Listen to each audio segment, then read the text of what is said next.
What is going on, guys? So as I'm filming this right now, we're planning on tuning the Camaro this Saturday. It was supposed to happen last week. It turned out being pretty hot. I didn't really get the pumps finished until Friday, which was right when I had to go to work. So I would have had to drive the car to work, made sure everything was all right on the way there, and that would have been it. Next day would have been on the dyno. Plus that, with the heat, we just decided not to do it. So the plan right now is to have it tuned this Saturday. As I'm filming this, it is Thursday. I had to do some personal stuff during the day, so I have a few hours at night right now to hopefully wrap everything up, because I'm not going to be able to work on this tomorrow, and Saturday we should be on the dyno. So a couple of things. First of all, the pumps are done. They're all wired up. I already tested it with the Holly. I just set it temporarily to turn the pump on with like 50% throttle. Key on, the first pump primes, I give it 50% throttle, and the second pump comes on. So the second pump's wired, working. They both run at the same time, no problem. I currently have that set to come on at around, I think I set it to 110, 115 kPa. So essentially 1 or 2 pounds of boost. The second pump's going to come on. That should work without an issue.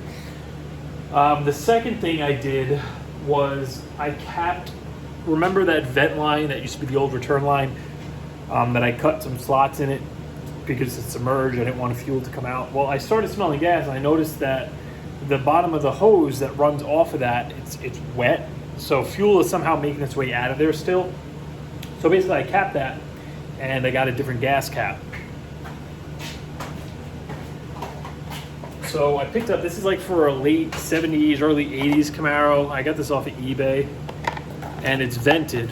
Basically the same thing that the vent would have did if it was working. You can see it has holes there, so if you suck in on it, basically when when the tank gets, the fuel's coming out of the tank and there's no vent, it builds negative pressure basically, kind of like a vacuum. So when you actually turn this, you'll hear it kind of release. That's what the whole purpose of the vent is. The vented gas cap is going to allow it to kind of let the air in as the fuel comes out, and that's going to fix that problem. I actually picked 2 of these up because the Trans Am has the same exact issue, so that's going to be all squared away. Actually, I'm just going to go pop this on the car right now.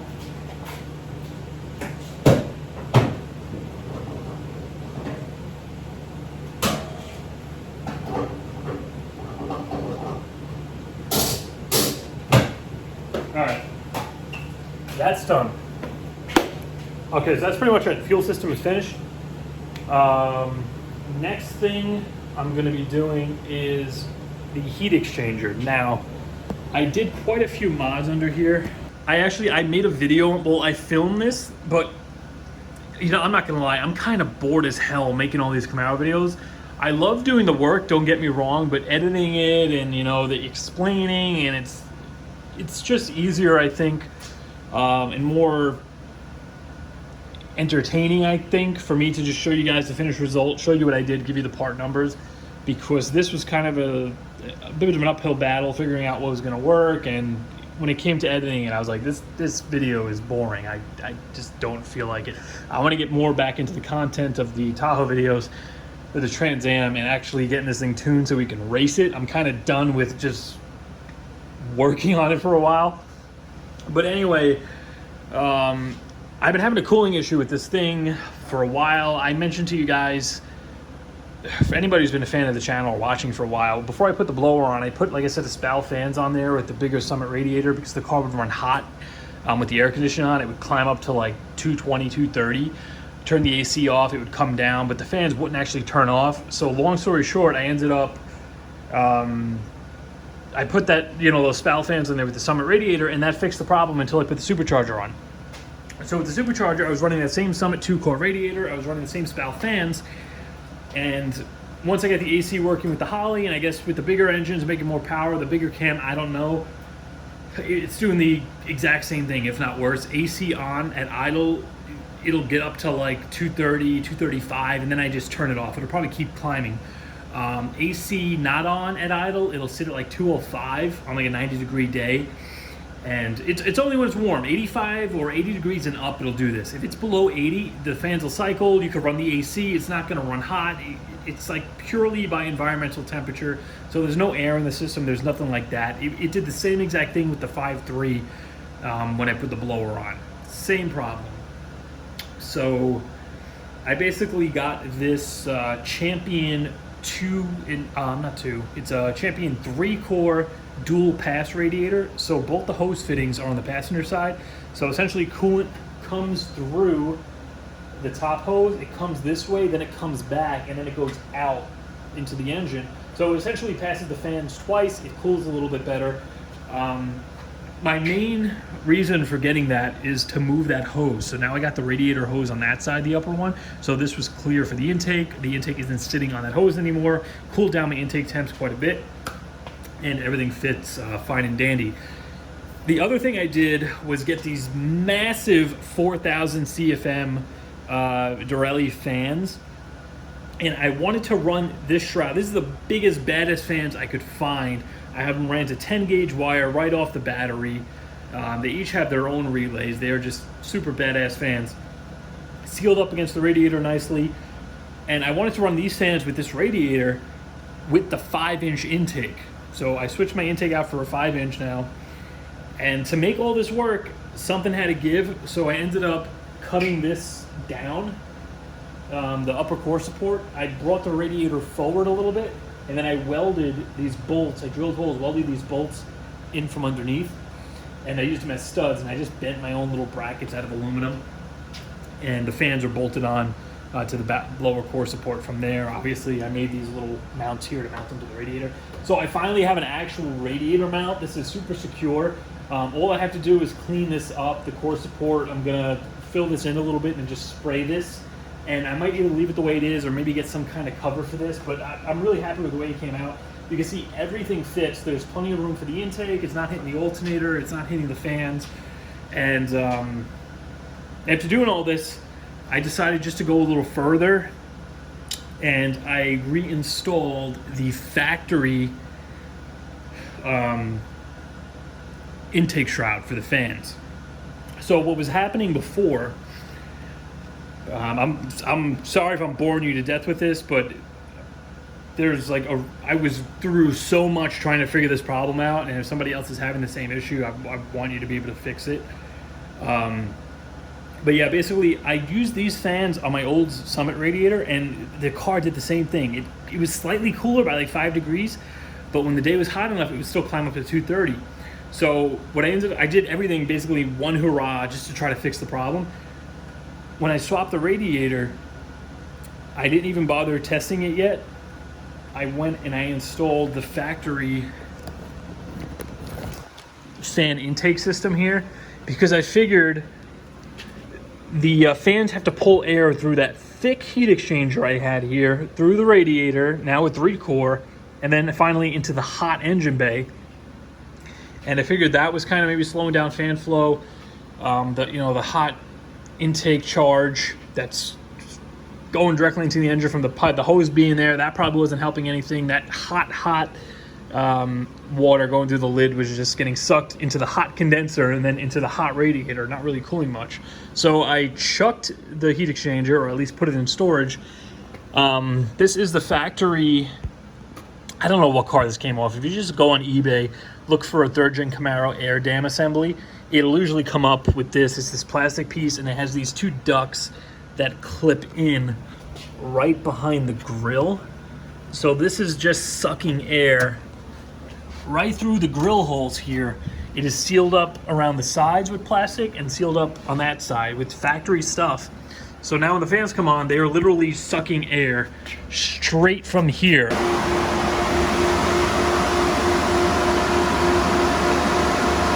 That's how directed the air is, and that's how bad or how badass these fans flow or pull air. The tape is just because I don't have the factory hood latch here anymore, and there's a hole there for that, so I just covered that over to make sure it's all sealed up. But with this setup, I took it out on an overcast but like 85 degree, actually with humidity it felt like I think 92, the feel like temperature was. I drove it up through Manhattan, sitting there idling, The entire trip, the car didn't get hotter than 208 degrees.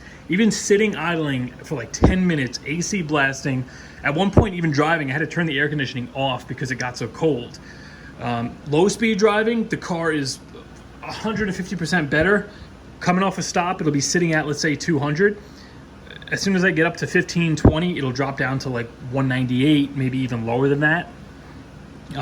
Low speed cooling has been dramatically improved, whether that's the radiator or this whole upper air system, because I always had the lower dam. I didn't have this.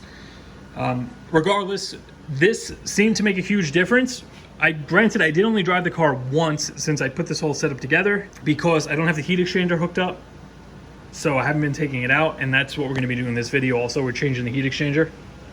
But yeah, so far the cooling has just been greatly increased with this little kind of stuff that I did. So I'm going to kind of keep an eye on this further. We'll see after we get it tuned. When I drive it more, kind of start to daily it where the temps are at with the new radiator and everything.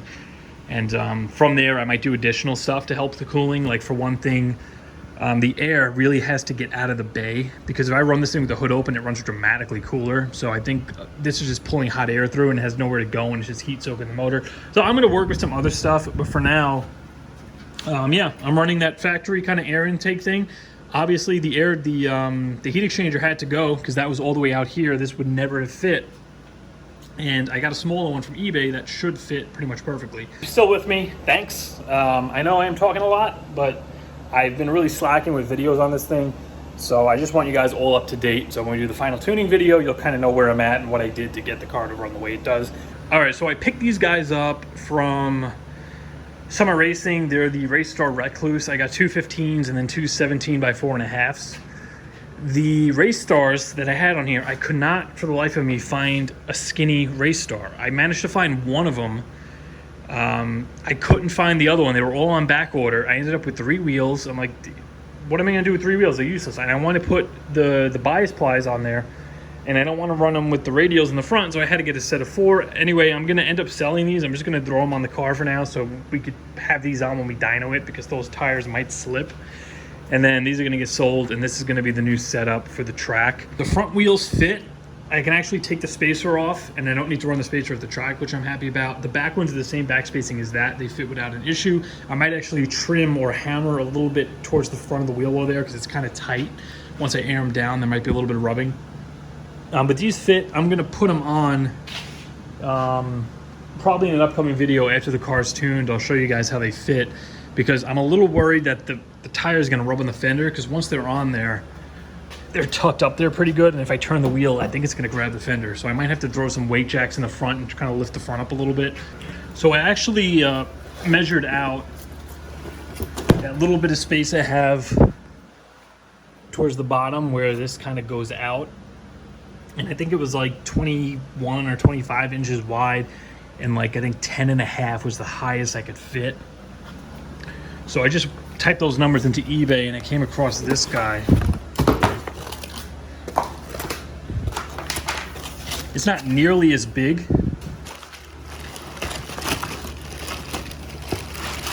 but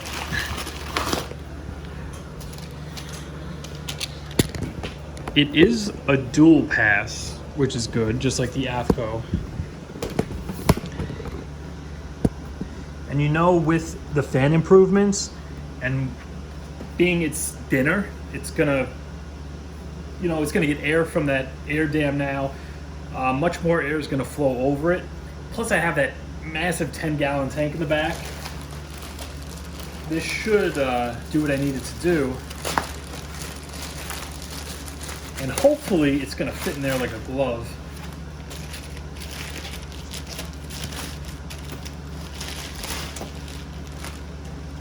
You can see the core isn't super thin. You know, it's relatively thicker than like a stock ZL1 heat exchanger. It has 3/4 inch fittings here. That's pretty much the exact same thing that's on the car now. And yeah, this is basically going to mount just like this, and then that upper air dam intake system is going to curve over it like that, whereas my other one was just maybe like up to here, super thick, and it was just totally in the way. There was no way I could have fit that air duct system in there. I always had this on here and this piece here.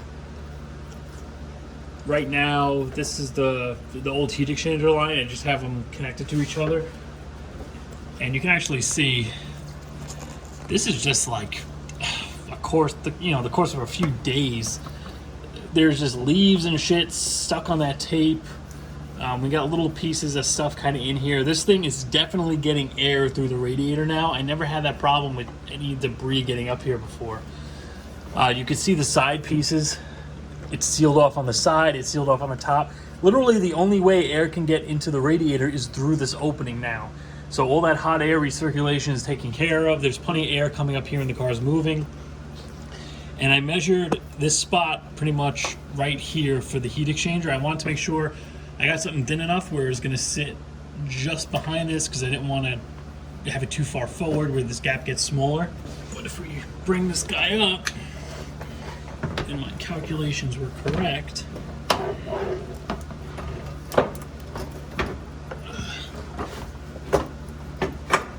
look at that. Beautiful. It actually holds itself in place. Yeah, so that's pretty much exactly what I wanted. This might be a little tight over here with just the hoses have to go.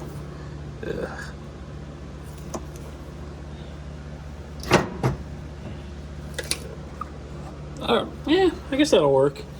With that far enough back, I could kind of... I'll probably just cut a notch in this and just have the hose come this way. If I center it, it's too close to this metal and it's going to kink. And yeah, you can see it doesn't extend like too far past the air dam. It doesn't really obstruct anything. So I'm going to try to get this mounted up. I'm just going to shorten the bottom hose. This used to connect to the bottom of the AFCO. I'm going to cut it. I'm going to connect it to the bottom of this. That has a union there, so I'm going to disconnect it and probably just run a longer hose. Either, I don't know if I'm going to run it over or under here. Maybe I might run it behind the air dam and then just kind of hook it up and into the top. I'm going to have to notch that a little bit. But yeah, this fits really good. So with that upper panel removed, you can see exactly what's going on here. There are just ducts, and this is all factory. They just clip into there with some panel clips. They got like kind of hooks on the bottom, and they just sit there right in front of the holes in the grill. And yeah, you got these side pieces, and that just funnels air right up into the radiator pretty much. All right, guys, so check this out. I just got this pulled back so I can play with the heat exchanger. The way this is set up, the ports aren't centered on here. They're actually forward this way. So I just flipped the heat exchanger. Now those are staggered towards the edge of the tank. So now I can actually center it and the hoses will clear without hitting the core support. So I'm like, how the hell am I going to make a bracket? This is nowhere near here. I'm going to have to make something long. I don't really have any metal here that's very pliable. And perfect example of why I try not to throw anything out. I took a couple of starter shims that came with the Trans Am starter. I just threw them in the vise. I took the two thickest ones I have.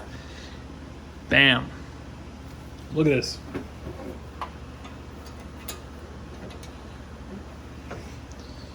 Perfect bracket. I'm just going to put a nut on there. Ideally, if I had some rubber, I'd put a rubber washer underneath here to insulate it against this, but make it do with what I have right now. This is just quick and dirty so I can get it tuned finally.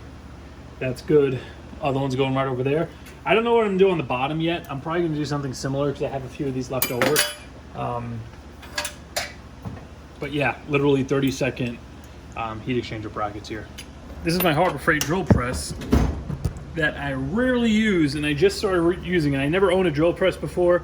I've owned this one for probably like 4 or 5 years now. Never actually drilled with it. I actually just use this thing to install my trunnion bearings. Got it for like 60 bucks. Never actually used it to drill stuff, and I recently did. I think when I mounted the tranny jack, the tranny holder to the bench, I had to drill like some really thick steel to brace the wood. And I just started using it, and I absolutely can't stop now.